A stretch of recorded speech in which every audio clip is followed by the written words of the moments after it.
చంద్రబాబుతో భేటీ అయ్యారట కొడాలి నాని. షాక్‌లో ఉన్నారు సీఎం జగన్మోహన్ రెడ్డి. చంద్రబాబు నాయుడుతో కొడాలి నాని భేటీ అయ్యారట. ఇంతకీ ఎందుకు? ఈ ఇద్దరికి సంబంధించి ఏం జరుగుతోంది? అన్న విషయాలు మాత్రం రాష్ట్ర వ్యాప్తంగా ఎంతో వైరల్ అవుతోంది. సో, కొడాలి నాని గురించి మనకి తెలియంది కాదు. ప్రస్తుతం కొడాలి నాని వైసీపీకి సంబంధించిన ఒక డై హార్డ్ అభిమాని. జగన్మోహన్ రెడ్డి పైన ఈగ కూడా వాళ్ళనివ్వడు.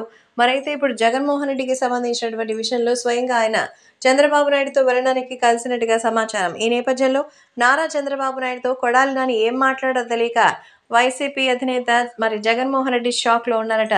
కొడాలి నానితో ప్రత్యేకంగా చంద్రబాబు భేటీకి కారణాలేంటి? సో, కొడాలి నాని నేరుగా వెళ్లి చంద్రబాబుతో భేటీ అయినట్టుగా తెలుస్తోంది.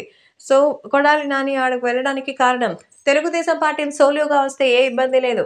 జనసేన లాంటి ఒక విధేయత లేనటువంటి పార్టీతో వస్తే మీకే ఇబ్బంది గదా! ఇంత సీనియర్ రాజకీయ చరిత్ర ఉంది. మరి తీసుకెళ్లి సీఎం సీట్‌ని మరి పవన్ కళ్యాణ్ చేతిలో పెడతారా? అంటూ పవన్ కళ్యాణ్ విషయంలో చంద్రబాబుని రెచ్చగొట్టేందుకే కొడాలి నాని ఇక్కడికొచ్చినట్టుగా అయితే చెప్తున్నారు. కొడాలి నాని ఎత్తుల గురించి తెలిసినటువంటి మన అపర చాణక్యుడు చంద్రబాబు నాయుడు కూడా ఈ విషయంలో వాళ్ళకి గట్టి స్టంట్ ఇచ్చినట్టుగా తెలుస్తోంది. సో, ప్రస్తుతం వాళ్ళ కుటుంబ సభ్యులకి సంబంధించిన విషయాల్ని చక్కబెట్టుకోమని, ఆ తర్వాత ఇతర కుటుంబ సభ్యుల జోలికి రావాలని చెప్తున్నారు. ఇక్కడ కుటుంబం అంటే రాజకీయ పార్టీ.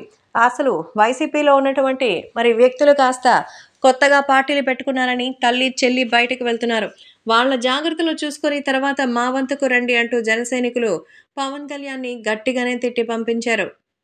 పవన్ కళ్యాణ్ అయితే ఏకంగా కొడాలి నానినైతే గట్టిగా తిట్టి పంపించారట చంద్రబాబు.